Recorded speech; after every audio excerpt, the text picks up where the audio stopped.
Hello everyone. We've all heard of Albert Einstein. We've all heard of Tesla, not the company, the man. We've all heard of Isaac Newton, Bill Gates, Tim Berners-Lee, Linus Torvalds. Well, maybe not everyone's heard of the last two, but we don't know the name of the first person to harness the power of fire. We don't know the name of the first person to make an arrow. What connects all these people? Innovation. In this video, I'm going to make a case for universal basic income, a system where the state makes sure everyone has enough money each month to meet their basic needs and live in some comfort regardless of what they contribute. I'm going to push back against the idea that somehow this is free money and we will have generations of lazy people with no sense of purpose. And I'm going to argue that successful people have a duty to support and acknowledge those who are not so successful. So here goes. Thousands of years ago, innovation was slow and steady.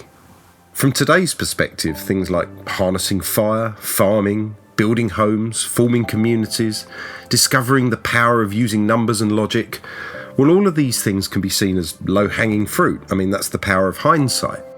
But still, these things took time, a long time. There's not as much low-hanging fruit anymore, and the problems of today are exponentially harder. To truly innovate requires not just a single genius mind, but teams of people at the top of their game. And it's becoming normal to use AI as part of that process. You see, AI is joining Team Human in ever-increasing amounts, and every year there's just less for us to do. I'm no Luddite. I love technology.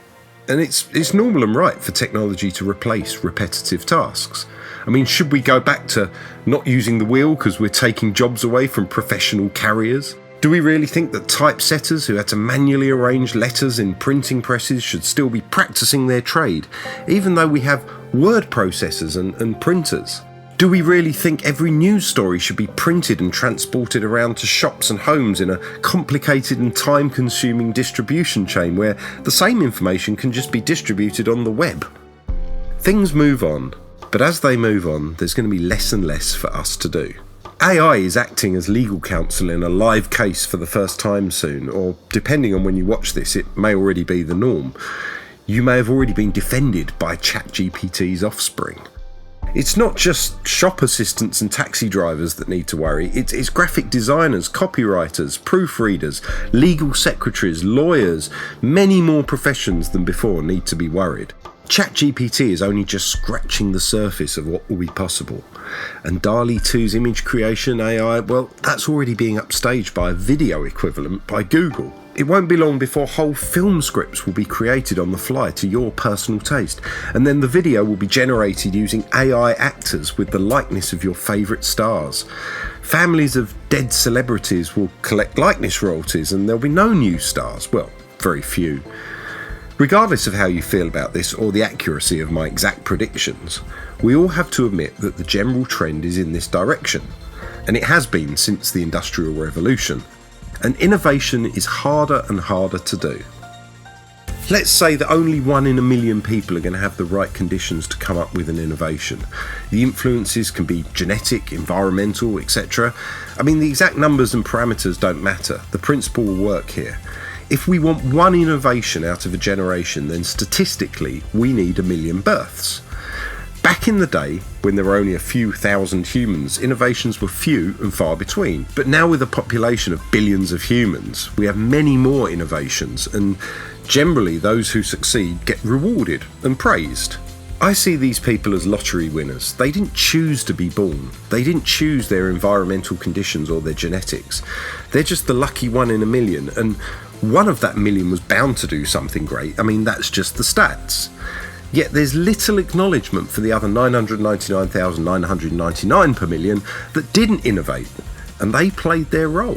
You see, some people cast them aside and see them as a drain on society, concentrating only on the most successful people, not realising that without lottery participants, there can't be lottery winners. And these innovative lottery winners don't all come from rich families with educated parents. I mean, that's a myth. Sure, some do, and they have a leg up the ladder, but we can't limit the scope of success to the offspring of a few already successful people. The person that first harnessed fire was not rich, and he didn't have rich lawyers as parents or go to Oxford, Cambridge, Stanford or MIT. Yet that innovation has had more effect on our culture than TikTok will ever have.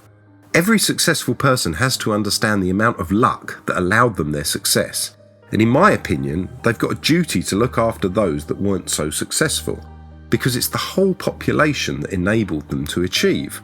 And with an ever-receding job market, unemployment will grow to the point of being a global emergency. Rather than thinking what jobs can we give people whose skills are no longer required, why don't we have a whole shift in the way that we think? Every person on planet Earth has contributed to where we are today, and most of them positively. Even if somebody did nothing, they took part in the lottery which allowed statistics to do its thing and produced someone that actually innovated.